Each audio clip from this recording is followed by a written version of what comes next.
عمران خان کے یہ سپاہی کہتے ہیں کہ آپریشن نامنظور، میڈیا وہی دکھا رہا ہے جو بادشاہ سلامت چاہ رہا ہے۔ پاکستان میں جس طرح میرے لیڈر میرے کہا جناب عمران خان صاحب نے کہا ہے کہ یہاں پر عاصم لا نافذ ہے، لیکن عاصم لا میں صرف اور صرف ایک ہی فائدہ ایک ہی بندے کو پہنچ رہا ہے، پاکستان کا کوئی فائدہ نہیں۔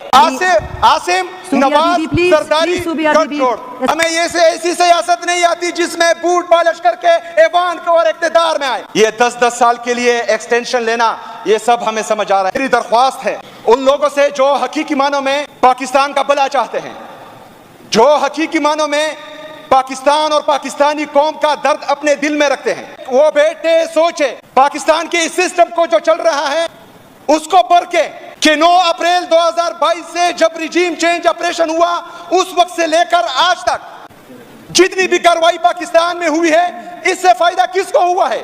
ایک شخص کو ہوا ہے کہ پوری قوم کو ہوا ہے، ایک شخص کو ہوا ہے کہ پورے ادارے کو ہوا ہے۔ وہ اپنے دل میں سوچے، مسجد میں بیٹھ کر سوچے، حجرے میں بیٹھ کر سوچے، گھر میں بیٹھ کر سوچے، GHQ میں بیٹھ کر سوچے، قلعہ بالا حصار میں بیٹھ کر سوچے، اور سوچے کہ جو پاکستان میں چل رہا ہے اس سے فائدہ صرف ایک بندے کو، ایک شخص کو ہو رہا ہے یا پورے پاکستان کو ہو رہا ہے۔ ان کو تب پتہ چلے گا کہ صرف ایک شخص کو چل رہا فائدہ پہنچ رہا ہے۔ کیوں؟ کیونکہ 26ویں آئینی ترمیم آیا، پوری پاکستانی قوم کو صرف اور صرف عدلیہ پر بھروسہ تھا کہ وہاں سے ہمیں انصاف ملے گا، کیونکہ طاقتور بہت زورور ہے، وہ اس پر جو ہے ناجائز چیزیں کرتا ہے، لیکن ہماری عدلیہ ہے وہاں جا کر ہمیں انصاف ملے گا۔ 26ویں آئینی ترمیم سے عدلیہ کو مفلوج کیا گیا۔ فائدہ کس کو ہوا؟ ایک شخص کو۔ میڈم اسپیکر صاحبہ، الیکشن کمیشن آف پاکستان، وہاں سے ایسے فیصلے آ رہے ہیں کہ جو بادشاہ سلامت چاہ رہے ہیں وہی فیصلے آ رہے ہیں۔ عدلیہ سے وہ فیصلے آ رہے ہیں چٹ کے ذریعے جو بادشاہ سلامت چاہ رہے ہیں۔ میڈیا وہی دکھا رہا ہے جو بادشاہ سلامت چاہ رہا ہے۔ پارلیمنٹ صرف اور صرف بوٹ پالش کرنے کے علاوہ اور کچھ کر رہا ہی نہیں ہے۔ جیسی بوٹ کی بات آتی ہے وہاں سے جو ہے رونا دھونا شروع ہو جاتا ہے۔ اگر یہی چلتا رہا، اگر ہمارا انٹرسٹ صرف کچھ لوگوں کو مراعات دینا، اگر کچھ لوگوں کے لیے آئین اور قانون کو روندنا، اداروں کو تباہ کرنا یہی رہ گیا ہے، تو برائے مہربانی ہمیں معاف کریں، ہمیں ایسی سیاست نہیں آتی۔ ہمیں یہ سے ایسی سیاست نہیں آتی جس میں بوٹ پالش کر کے ایوان کو اور اقتدار میں آئے۔ ایک میں بھی اپنے آقاؤں کے پیچھے انہوں نے بات نہیں کی۔ ایک بندے نے اٹھ کر یہ نہیں کہا کہ نو مور آپریشن، ایک بندے نے بھی اٹھ کر یہ نہیں کہا کہ نو مور ڈرون اٹیکس، کیونکہ جو آمروں کی پیداوار ہو، جنہوں نے اپنی سیاست کا آغاز آمروں کی گود سے کیا ہو، وہ کبھی بھی جو ہے اپنے آقاؤں کے پیچھے بات نہیں کرتے۔ آپ لوگوں نے تو چارٹر آف ڈیموکریسی بھی کیا تھا۔ کنڈولیزا رائس کی جو کتاب ہے نو ہائر آنر، اس میں ایک ایک چیز واضح لکھی گئی ہے کہ آپ لوگوں نے رات کے اندھیرے میں ایک دوسرے کو دھوکہ دے کر آمروں کے ساتھ ڈیل کی تھی اور 2008 میں اپنی حکومت بنائی تھی۔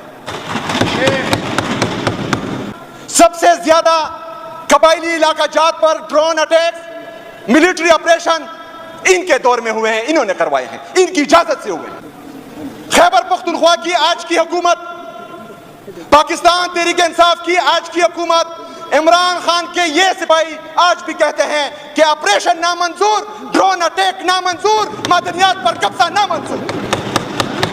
یہ ہماری پالیسی ہے۔ پہلے ہمارا پہلا بندہ جب کھڑا ہوا تھا یہ بات اس نے کی کہ نو مور آپریشن، آپ لوگوں نے کس نے جو ہے اس کا ساتھ دیا؟ کس نے مہر لگائی اس بات پر؟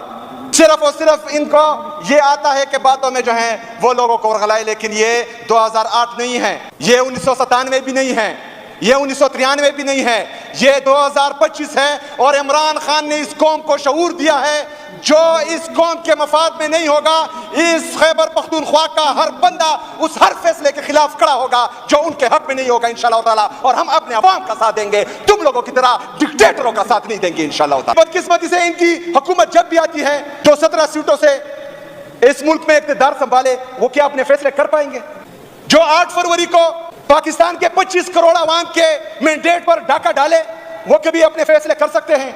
سارے فیصلے وہی ہو رہے ہیں جو ایک ڈکٹیٹر کو فائدہ دے رہے ہیں۔ 26ویں غیر آئینی ترمیم جس کی وجہ سے ساری عدالتیں مفلوج ہو چکی ہیں، یہ لے کر آئے ہیں۔ یہ سارا گیم جو فاٹا میں یا مرج اضلاع میں ابھی ہو رہا ہے اور خیبر پختونخوا میں ہم دیکھ رہے ہیں کہ آئے گا اس کا امپیکٹ، یہ سب چیزیں جو ہیں صرف اور صرف 27ویں آئینی ترمیم کے لیے ہو رہی ہیں، جس سے ایک خاص بندے کو بادشاہت کی طرف جو ہے وہ لے کے جایا جا رہا ہے۔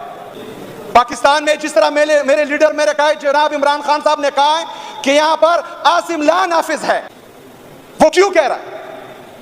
کیونکہ مارشل لا میں کبھی نہ کبھی اس طرح ہوتا ہے، مارشل لا میں کبھی نہ کبھی اس طرح ہوتا ہے کہ پاکستان کا تھوڑا بہت فائدہ ہو جاتا ہے، لیکن عاصم لا میں صرف اور صرف ایک ہی فائدہ ایک ہی بندے کو پہنچ رہا ہے، پاکستان کا کوئی فائدہ نہیں۔ اس میں اسلام میں صرف نقصان ایک ہی بندے کا ہو رہا ہے جو قیدی نمبر 804 ہے اور اڈیالہ جیل میں بیٹھا ہوا ہے۔ عاصم نواز سرداری سہیل آفریدی بہترین انتخاب ہے عمران خان کا۔ جیل میں بیٹھ کے وہ 900 دن سے قریب وہ جیل میں ہے، لیکن ان کی ابھی تک وہ تمام حصے کام کر رہی ہیں، سوچ سمجھ سیاست فیصلے، وہ فیصلے کرنے میں باقی یکتا ہیں۔ انہوں نے یہ جو فیصلہ کیا تھا نوجوان قیادت سہیل آفریدی کا انتخاب کیا بطور KP کے وزیر اعلیٰ، بہت ہی بہترین انتخاب ہے۔ نوجوان قیادت کو اپنے مستقبل سنوارنے کے لیے آگے بڑھنا چاہیے اور اپنی نوجوان قیادت ہی وہ مسائل جو ہیں ان کو دیکھ سکتی ہے، سمجھ سکتی ہے، ان کا حل کر سکتی ہے۔ بوڑھے خسرے ریٹائرڈ، یہ تو دیکھیں مدتوں سے، یہ برطانوی دور سے ہے یا اس سے بھی پہلے کی کہانی ہے، کہیں ریٹائرمنٹ کی ایج جو 60 ایئرز طے کی گئی تھی، اس لیے کی گئی تھی کہ اس عمر میں آ کے انسان اپنی ذہنی جسمانی سوچنے سمجھنے کی صلاحیتیں اور حواس خمسہ سمیت انٹیکٹ نہیں رہتا، اس سے کم ہو جاتا ہے، ہر صلاحیت اس کی کم ہو جاتی ہے پہلے سے۔ وہ مستقبل کے فیصلے کیا کرے گا جس کے پاس سارا ایکسپیرینس ہی ماضی کا ہے؟ مستقبل کے تقاضے کیا ہوں گے؟ دنیا اتنی تیزی سے بدل رہی ہے، سائنس اتنی تیزی سے ترقی کر رہی ہے، جو کل ہونا ہے اس کا ایک بوڑھا کھوسٹ 70-80 سال کا شخص کیا اندازہ لگائے گا؟ نوجوان ہی اس کے متعلق اندازہ لگا سکتے ہیں کہ روز کے بدلتے ہوئے حالات پہ ان کی نظر ہوتی ہے، ان کے احساسات ہوئے، ان کی فیلنگ، ان کی سوچنے سمجھنے کی صلاحیت۔ یہی چیز صادق آ رہی ہے سہیل آفریدی کو۔ یہ وزارت اعلیٰ ملنے کے بعد جس طرح وہ لینگویج استعمال کر رہا ہے، وہ اپنے اپوننٹ کے لیے تو انتہائی سخت لینگویج ہوگی، لیکن وہ حقائق پر مبنی ہے۔